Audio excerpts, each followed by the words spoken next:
याद रहे व्हीकल के अंदर ओडोमीटर और स्पीडोमीटर डेरिवेटिव्स का इस्तेमाल करते हैं। डेरिवेटिव को हम किस तरह रिप्रेजेंट करते हैं? लेफ्ट हैंड साइड पे आप लोग 4 मैथमेटिशियंस के नाम देख सकते हैं। इन 4 मैथमेटिशियंस ने डेरिवेटिव को किस तरह रिप्रेजेंट किया, ये भी आप लोग अपने साथ नोट कर लें। हो सकता है कि कोई एक आसान सा एमसीक्यूज वो इस पे दे दे आपको। अच्छा जी, अब सेकेंड ईयर मैथमेटिक्स बुक आप लोग ओपन कर दें, पेज 67 निकाल लें। चैप्टर 3 एग्जाम्पल 3 आप लोग देख सकते हैं। एक फंक्शन आपको गिवन है x² - 6x + 5 और पॉइंट भी आपको गिवन है 4, -3। इस एग्जाम्पल में आप लोगों से कहा गया है कि इस फंक्शन का इस पॉइंट के ऊपर आप लोग डेरिवेटिव फाइंड कर दें यूजिंग फर्स्ट प्रिंसिपल रूल।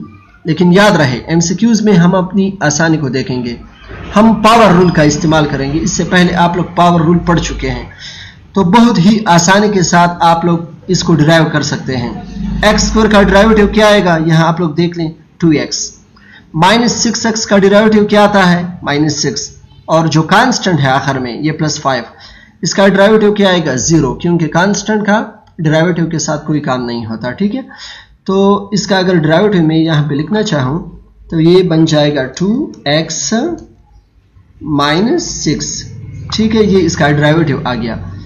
अब यहां पे एक पॉइंट गिवन है 4, -3।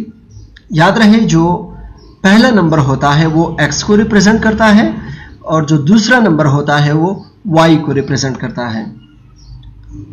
यहां पे हमारे पास x है तो हम x की जगह पे 4 पुट कर देंगे, तो आंसर आ जाएगा 2 × 4 - 6।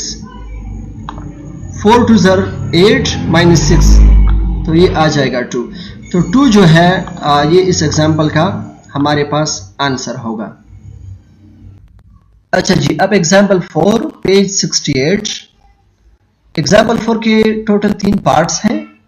हम एमसीक्यूज के लिए सिर्फ और सिर्फ पहले 2 पार्ट्स करेंगे। ठीक है, तीसरा पार्ट जो है उसका एमसीक्यूज के साथ कोई ताल्लुक नहीं है, तो उसको हम स्किप करेंगे। स्टार्ट लेते हैं पहले पार्ट से। Find the derivative of x² at point P 3, 9।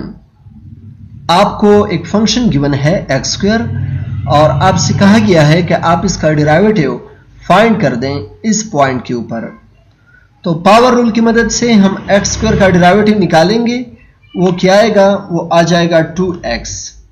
ठीक है, 2x is the derivative of x², आप लोग जानते हैं।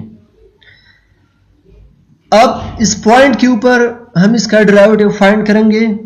तो प्रीवियस एग्जांपल में मैंने आप लोगों से कहा कि जो पहला नंबर होता है वो x को रिप्रेजेंट करता है और दूसरा नंबर y को रिप्रेजेंट करता है।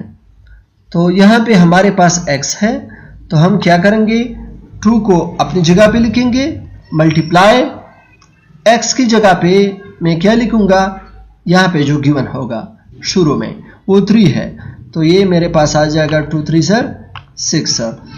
तो एग्जाम्पल 4 का जो पहला पार्ट है उसका आंसर आ गया 6।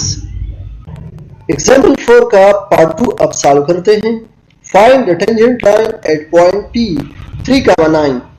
वही फंक्शन है और वही पॉइंट है। अभी हमने टेंजेंट लाइन फाइंड करना है। तो याद रहे टेंजेंट लाइन के लिए हम जो इक्वेशन यूज करेंगे वो है y - y1 = m × x - x1। अभी आप इस टेंजेंट लाइन की इक्वेशन को समझें। इसमें y, y1, m, x1 और x ये किस चीज को रिप्रेजेंट करते हैं, इसको आप लोग नोट कर लें, अच्छी तरह नोट कर लें। ठीक है, देखें आपको जो पॉइंट गिवन है इसका जो पहला नंबर है ये x1 को रिप्रेजेंट करेगा। ठीक है, और जो दूसरा नंबर है ये y1 को रिप्रेजेंट करेगा, जबकि m shows the slope. m किस चीज को शो करता है, स्लोप को शो करता है।